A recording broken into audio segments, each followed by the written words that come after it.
there's always going to be a bottleneck. There's always going to be something that is not working as smoothly or as ideally as it could or should.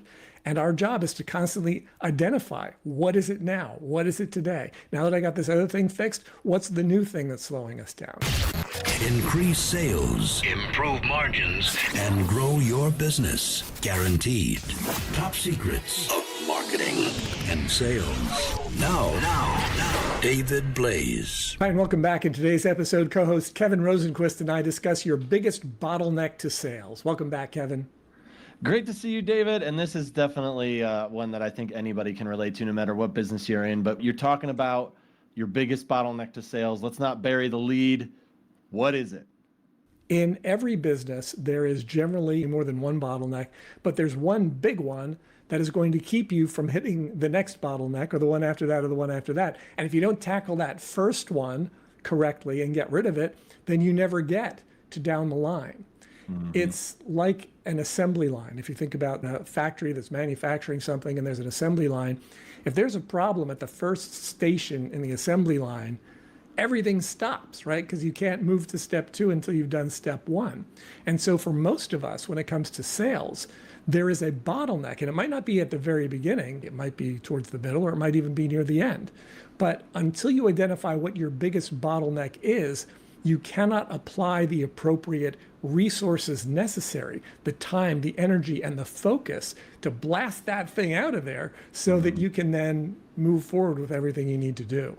All right, so you couldn't just give me the one thing. That's fine. Can you give me some of the more common bottlenecks that you see when it comes to sales? Well, sure. When you're in a selling situation, what are the biggest bottlenecks you run into? Well, I'm having trouble reaching the person that I need to reach, right? Mm-hmm. They're not responding to me. Or some people, toward the end of the sales process, they get right up until the point of closing and then they choke. So that's an example of a bottleneck where if you don't get that one nailed, you can go all the way through a sales process and then get to that point and then not be able to close the sale, and everything is kind of wasted. So looking at the steps along the way, what are you going to look at? You're going to look at the people that you're interacting with, the conversations that you're having with them, the time frame that it takes you to get them from point to point. Because for a lot of people, that is a big one.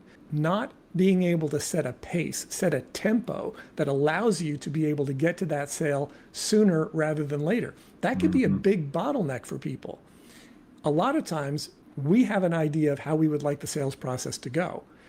But if the client has a different idea, we're going to have to follow what they're going to be willing to go along with. So in those situations, if we say, all right, I'm going to try to do everything I can here to advance the process, to get them to the next step. Maybe it's just a matter of, in the promotional products industry, will they send me the art? They may have agreed to the sale. They may have agreed to the quantities. They may have agreed to the colors and the Pantone color matches and the tight registration. They've agreed to all that.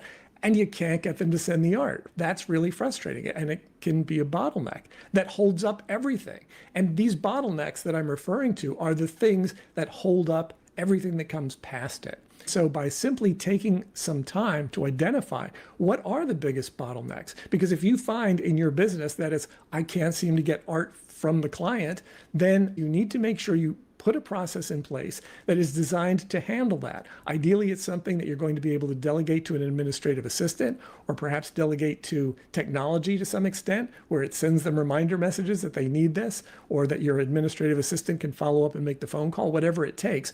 Putting those procedures in place is the only thing that's going to blow out those bottlenecks. And for most of us, there's something that's driving us crazy. There's one thing that is frustrating us. For some, it might be, okay, I'm having a problem getting my orders delivered. You may have a problem with the suppliers you're dealing with. If that's your biggest bottleneck, you got to fix that one, because each of these is a business killer. So do you think of your sales process from start through to the delivered product, if you will, till the end? In that entire cycle, you really have to kind of analyze how that is going. Is there a strategy that will help them identify those bottlenecks? Yeah, and you have to start way before the order gets placed. You have to start very early in the process, even in terms of when you're thinking about who you're going to be talking to. If you decide that you're going to be going to a networking function or something like that, you want to try to get leads from that. You examine that part of the process. How did that go? When I went there, Were there people who are interested in what I had to offer, or was everyone there trying to sell instead of trying to buy, right? So you can look at those kind of things. And what's the quality and the caliber of the prospects that I'm meeting at this particular event or with this particular approach? If I'm taking out an ad in an industry publication to try to get people to express interest in what I have to offer, what's the result I get? What's the response that I got? Every time we do anything to bring a new customer through the door, we're putting out energy, we're putting out effort, we're doing something to make that happen. Whether it's a social media post, whether it's a direct mailing, whether it's an ad, whatever it is, we're doing something. And that something needs to create a result. Sometimes the result that it creates is nothing. And so what you need to do then is to say, okay, was it just a one-time thing? Or if I test it again, is it still producing nothing? Can I change it? Can I tweak it so that I can blow this bottleneck out? Because whatever it is, whatever the issue is, whatever the thing is that's slowing you down, you have to first identify it, and then you have to systematically blow it out. How do these things form? You know, like I know every situation's different, but does it come down to complacency? Is it not looking at numbers, analytics? What do you find is the biggest reason why these bottlenecks happen? Well, it could be that, but I would say 9 times out of 10, it's just life. It's interacting with other people who don't always do exactly what you want them to do when you ask them to do it, right? So that is likely to be a thing. But bottlenecks happen in every business, in every industry. I mean, when I gave the example of an assembly line, that's a very obvious one. And most of us in business and in sales, we don't think in those terms because we generally don't operate in those terms. We're not putting hubcaps on a car when it's ready to roll off the line. We're not thinking in terms of all the other steps that had to happen along the way. And as salespeople, we are very often involved in all of those steps, in each of those steps. And if we've never taken the time to learn the best way to attach the windshield and attach the windshield wipers and whatever it is I'm doing to build a car. I've never built a car, but whatever those things are, if I haven't taken the time to do those things right, then it's going to slow down my process. It's going to mess things up, and it's going to become a bottleneck. So when it comes to sales, it's the same kind of thing. There are very specific things that need to happen in terms of the people we're interacting with and how we're communicating with those people and the frequency with which we're doing that and the efficiency with which we're doing that, so that we're not wasting time, their time as well as ours. I mean, I think that's an important aspect of this, is none of us like wasting our own time, but wow, you start wasting a prospect's time or a client's time, they are not going to sit still for that. As far as removing that bottleneck, as far as blowing it out, clearing it out, what is the best way to do that? Because there might not always be an easy answer, right? Exactly, yeah. Well, once you've identified it, that's a big step. Because a lot of times we don't even see it. We're just so busy doing all the things that we need to do on a day-to-day basis that we're not even paying attention to all the minutia of the things that we're doing along the way. So once you've identified it, that is a big, important part of the process. Then it's really just a matter of looking at what is happening in there, and is that happening consistently? Am I doing that the same way with each person that I interact with? And if I'm doing it the same way with each person that I interact with and I'm getting not so good results, that means I need to change that process. If I'm doing it the same way and I'm getting results that are all over the place, then I have to look at, all right, well, what kind of people am I bringing into this process? Because if it works for some and it doesn't work for others, I know my process is the same. I know that what I'm communicating is the same. Is it then related to the people, or is it related to the way that I'm saying it? If I'm talking to you and I'm like, oh, I'm lethargic and I'm not having a good day, but I say all the things that I would normally say, that's going to have a different impact than if I'm engaged and I'm right there with you. So looking at the different points of communication, all those interactions with a client, every single one of them counts. And the more engaged we are and the more we're right there with them, providing the solutions they want when they want them, the fewer bottlenecks we're going to run into. There's a lot of tools out there to stay organized, CRMs, different sales softwares and all that. The people who use these, you got to use them in order for them to work, right? Like there's a lot of people like, oh, I have this, I have that, I have that. Well, do you put stuff in there? Sometimes, you know. So is it a lot of times just looking at your process and making sure you're doing the things that you set out to do in the first place?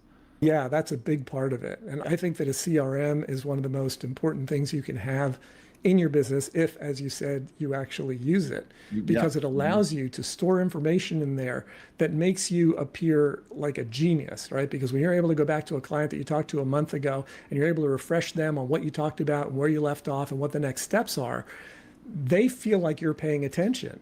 Right. Now, all you had to do was pay attention long enough to log it into your CRM, remember to schedule an appointment with them a month later, and then reference your notes. That's all you had to remember. You didn't have to remember all the nuance of the conversation. But if you've got that sort of thing in place, it's going to be a huge help. And that's one aspect of a bottleneck. But I think the other reason it's so important to consider this is that very often, salespeople and business owners are focused on growth. I want to grow my sales. I want to grow my profits. I want to grow the business. And we're thinking in terms of the potential. What could I potentially do? How could I potentially get there?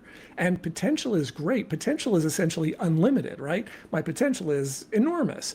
But what comes in the way between where we are now and our potential are the bottlenecks. Those are the only things that keep us from reaching our potential. So when we're focused on we want to triple sales or we want to quadruple sales or we want to 10x our sales, okay, we can certainly do that. But the only way that's going to happen is if we're able to identify what are the things that are holding us back right now so we can eliminate those and then move on to the next. Because there's always going to be a bottleneck. There's always going to be something that is not working as smoothly or as ideally as it could or should. And our job is to constantly identify, what is it now? What is it today? Now that I got this other thing fixed, what's the new thing that's slowing us down? And when you do that systematically and you just get into a groove where you're looking to identify these things, it becomes a lot easier to identify them and to clear them out. And to your point earlier, a lot of salespeople are doing everything, or certainly a lot of different things. So their minds can be a bit scatterbrained and trying to stay organized. And without good structure, if you will, the bottlenecks are just going to be bigger and more plentiful. Yeah, especially if they don't realize all that they're doing and if they don't have processes for doing it all consistently.